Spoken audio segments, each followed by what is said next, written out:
Okay, Martin. Unimre. Sao. Ayo, Martin. Now, Bernard Mensah. Yeah. Say, in fact, Dwaso Nsem atiefo mo ye too much. Monji mo kiss Bernard Mensah. Mani mema nyino bia nye. Mo say so mo twam wo ho ni nyina mo tie ye no. I say akrofo bona baso sa so. Ye bona baso adom fo bi mo cheniska. The radius na ye bona baso say no. Na no nche se bia post na se ba bia baby o se no ye be ko yina fi hon man na say de ni be ko to baby a yes ye mebo na baso say bone nto no da bi o ye na dwuma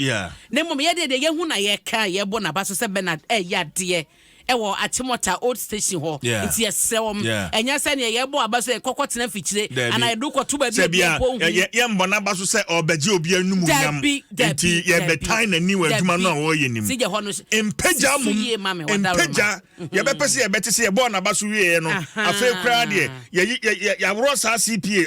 atade na hye no ma afa ya hye ne tuntum ni bi ya hye ne tuntum ni bi eno na ye pe we dedicated ne hard working guys say kwa yenim se yedie ne bebanti yesremo enti mo so afa na wo kwa uduru ha da na bonabaso ye mpe no bone so yesremo a na CJ mame fa nkoda obokrata yi mu na ye hye nsem a aba na mede obesase ewo o de mame nkoda finder na CJ asem bi da ha ewo page 2 me see dan da menya contractor me ntwa blocks da na so asema da ha yi ne eso pa wo mo chesa agenda 111 no asase no na ba ne pese sa aye agenda 111 hospitals na wo mo sie no edanso ene be anka ebi wo ye area han ma wudru han ma behunu se we de e agenda 111 building esi ho no obeka so man pede dada mahama oye sa community day senior high school e-blocks no oye ni nyina in a way design okay design asam na wo kan bibisa okay enti we no omo chesa initially na ba ne person ka the breaks and na ye agenda 11 project ni nyina enti ba bia bedru bia na wo behunu no enye obi na be kan afi na akọ kenkan wo hunu ya wonim so we de eye agenda 111 ni bia na womo etwa sa breaks no eye compressed F breaks ni say agreement omo ni omo koye eno no omo chese eye HIG for ene ni omo kosa agreement no eno ye hospital infrastructure group na agreement ni so omo betwa sa breaks no afa ko wie chese say no omo so omo the blocks ankasa ene ebeye before then so no contractors omo eye sa etwa breaks no machines a omo kraba nya machines ketwa purposely for sa project and breaks omo ebeye no omo chese machine ba ku bia no one tokra na si genya kra no omo be pege no over $45,000 so what you see and no ntida utumi say almost the 20 specialized machines and na omo import ye and omo de buy ye ya eno asum say sika we ntie nye sika keto omo de be adwuma na fe mo akwa ye meeting akwa kama asem say mo be jai sa breaks ne je na mo de aba be ye concrete blocks no a meeting mo koye ya omo nimu bie even nyina so krompo mo gina mo de ye sa de we no krompo so a wo mo nya we what's the fabrics we crowd the see we anya a plaster asemo anya paint asemo nya bibia be blocks ya wo de be koye concrete no afi na be plaster be paint ni ade nti no krompo no to some extent no e cost reduce cost kakra nti say no omo hawo ne say ase aban no aya ma omo sasi fom womo to one na omo say omo call ye meeting omo take decision we omo call ye meeting omo de to obanim no omo che so omo di tuma enye ye e ma omo ye sen ka omo e hye so omo ni mpanyefo be hye di nkobo meeting omo so ya say ye ma wo makwanya e no omo so ba be ka omo de enti e doson ye ntimi kan ni nyina mfa ma wo enti eno no ho asem e wo defender the bokrata ni fa to so mienu well finder krata no eda Facebook sisi ayo 5 adaroma find the breaks na ye so far de o ma ye ni bi o matwaba na efe wo say me so nyina konkokwa hotel be friend Rojo hotel na eye breaks nko a nti me dream ni say me se mesi me fia e be ye breaks throughout and I want say breaks and also it comes with some added beauty to a dino and we see no a dance fe and the madine mu ye nwunu fine we boss dem nti no me breaks and kasa ye me fe nti share the word the find the mo ha ya se ye wa wo hwe se your message no near that Facebook to say o ma share come wa hunti bibi say em na o mu nim so mo ne aban no eye business a wo mo eye afedi kwa ba ya mo first place say aban ni nim say nya de am ye de breaks na be ya why engage them? That is it. Why engage them? Enti before some be engage no makofa some machine si for be man so be drabo kadia bedru no na mo beda ne mo ho abeka say ye afa ye the concrete e de na basika na ni ho aye de betwa breaks na to aso de we project no anasa de agenda 111 break suppliers no enche bia me don beba studio ha ehia pa CJ ehia agenda 111 break suppliers no me don beba studio ha tada bia ya na kwan ya ban faso ne contractors e di wo man mu no ya na eye o so mo no so mo ano ya no man ka so mo so kasa because obeka sa onim so okire bia de bia na wansa nya adwuma no obekomi na party for na anka ye de say adwuma yi ema wo mo nti we kasa no kra kwaye de amomo so ehun enya fine so ati asenti se je ho asem ho na me de wo the find the year fine to so enwotwe so a Dr. Mahmudu Baumia kopie mu ewo adjust cheduma se no ewo Asante Mantemu ama odiaso akobofom se je omo chese 100 bed capacity ayarsabia na wo mo esi ewo hono na wode atodwa sa ban na ni so de hunu no ene se apomuden be kwaku raba bia na obia anya pomuden hwapapa eno so na ban na mo so na wo mo de aso akobofom a wo mo hwese project no ebe hyase ka aban no agenda 111 project na wo mo eye no eno eka ho bi nti pa cho the finder abo ho amane wo hwa Dr. Baumia na okita eye shovel kra ni chini ba na te konti say aso shovel chi e den shovel ni chini simple Sophie me da say aka shovel na aso ye ye bo aso ye ho ye de bo nkofie ana asoso ye de bo nkofie no ba yire nkofie no ye no a pickaxe ni chi e den enti sese no sha Dr. Baumia kita soso ewo ha ya ode abofom nanano mahemfo ewo adjira secheduma se mpanyifo nyina ba betwa mu hia ya omo beye mane ye fefefe enti it was a beautiful ceremony CJ eno so ho asem eda ha na wo hye eso ha yiso a dabi de we na me pesa enie Ghana na Portugal Ghana mampani na nado da kwa Kufuado na Portugal wo mo so no mampani Marcelo Rebelo de Souza wo mo abomodi ado wo mo sa senkrata se ye no ehye ayonkofa da Ghana ne Portugal no esimuden na eno achi so no sikasem ene bambo nsem so no wo mo ehye ho ensemaka eno so e wo the finder ne fa etoso enkron e wo da bokrata mu amakenkan bi edia mawo ma me fa won Republic Press na fe yenhye Buffer stock bruhaha no Dr. Brenner Champon so for no hwenuane ene kwadwuma so wo mo hse 100 million Ghana cedis ene sika wo mo jam ne hse 50% of eka wo mo edi suppliers no ena wo mo tua na the all can't by close of ene day ene dan ko na wie ye de na sika no a hate account no na obia ensa kane de eno e wo the Republic Press anim ha saying na eno chin so no CJ yes confusion as you so sky train hun sense me gba ba ye ne ade no me kai say excellency the vice president Dr. Obianso so wa ye bi wa kan bi pa akasa pa o won say wo kan na kasa implementation no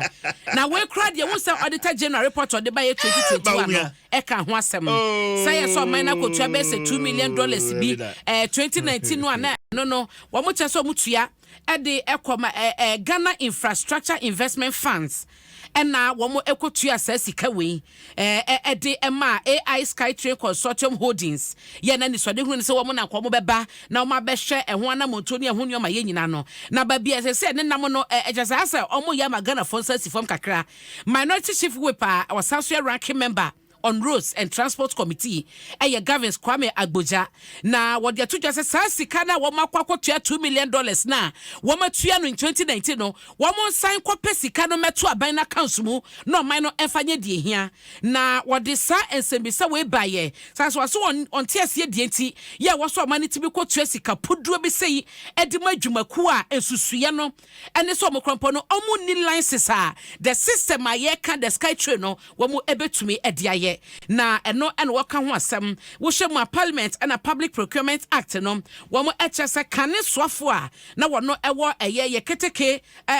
empuntuo ene ehwo soso no nyoma ye no asoye hono no ye radiogate wo sa obeka se sika ni wono ma sky train na ye ka no ebetu oman no betumi aye esan se wono oso wono no wanfa ne nsan kwose sikatue bia se so obi nkotue sika enti se Ghana for pa kuntabo bia Ghana for enko Ghana infrastructure investment funds for ho na yenko die sika ne yenko biso no mo fa sika no emra eno achi so so wono no sa sika na mo kotua ma AI Sky no onim ho hwe o se etua za ne ma AI Sky $2 million $2 million da bi nantie wo sika ya tugu sa $2 million and now omo ede ekoye ansana His Excellency the Vice President ekwoche sabo no na de na ne nansi so na broni fra bibi feasibility studies ben na waye ba me sani nyina oma enye se yentumi nya bi o ye betumi aye basika na according to wo de mame quote ye radiogate yes waso ono no wadi nan se wo ye payment bi di ma wo mo essence waso wa clarify say ministry no ebo Accra Sky Train project promoters no wo ma no mu push say sa adwuma di emra so no obo wo mo amane se sika ni hono ma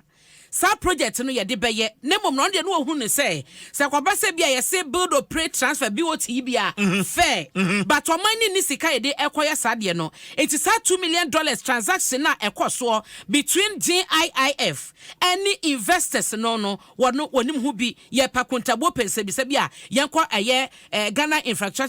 infrastructure investment fund for her. Now when him say some krona mu no Minister for Railway Development. Yes, see what is so John Peter Mewu. One also dia to just say was so man no enya radio aban no enya hoboa SSS Sky Train no Ghana hanom ye betumi enya bi. Was say mfie mi ensa mfie na ye di animi forget it.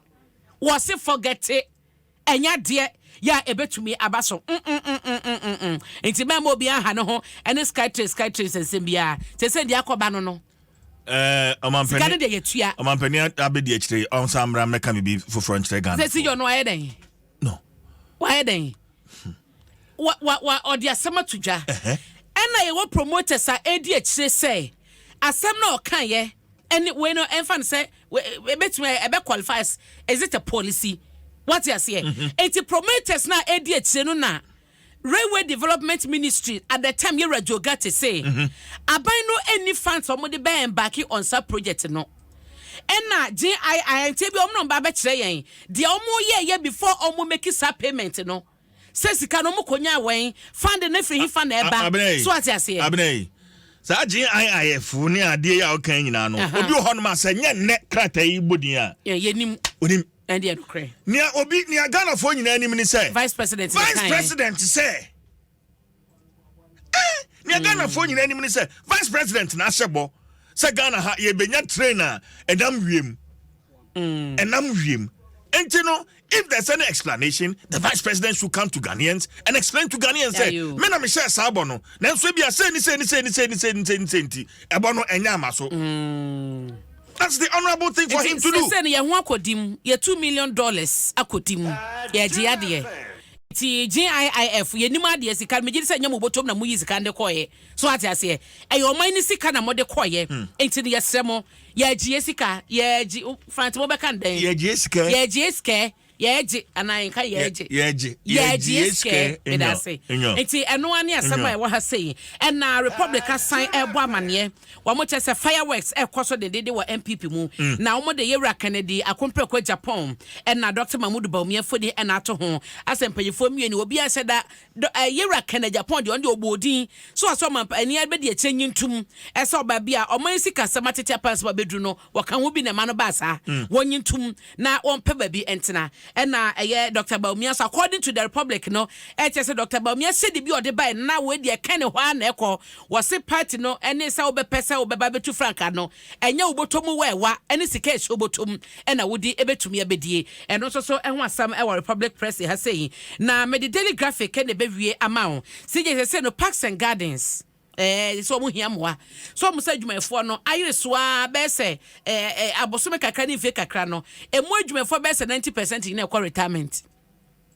Omanyinyi kwa retirement. Na de ya ne say, omo retire so kwa yemfa bi nsemu o. Nti say no omo gum ni nyina no enyini na omo retire saa na je say adwuma no ekonkɔ hɔ saa. Ɛho asam ɛda ha ɛna Ghana any Portugal so edi ensa kwa sente ase apamase a ye hwɛ se bambo ne sikase begina ye na University of Ghana and a KNUST so na wo mo abetodwa ese wo University of Ghana omo run 371 accredited program unaccredited programs into programs ni bia omo kyerɛ ho ade run no wo mo eni